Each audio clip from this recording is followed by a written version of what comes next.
嘛。但講到話，因為如果你話要捍衛一啲有爭議性嘅議題咧，民選議員受嘅壓力仲大嘅。即係我喺街咧，有人叫我仆街嘅。我裁定咧呢個係冒犯性嘅語言，我希望咧唔單止你，任何其他人咧都唔好講呢啲説話。街嗰個字肯定唔係粗口。咁啊，劉慧卿你咪裁咯，咁嗰個係咪粗口嚟啊？仆街啊！梗係啦。點會係啊？喂，點解會唔係啊？邊個話俾你聽㗎？即係我由細到大啊，講到屋企都係咁講啊，係粗口啦。有年輕人有㗎，一見到我叫我仆街嘅。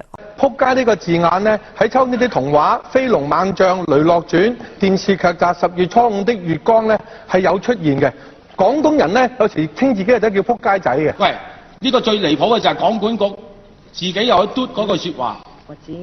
呢個香港係唔係一個理性嘅社會嚟㗎？即係我喺街咧，有人叫我仆街嘅，有年輕人有㗎，一見到我叫我仆街嘅。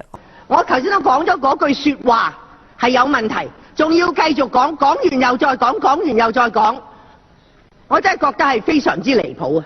你們對我們幹了不該的事情，讓我們都變成仆街。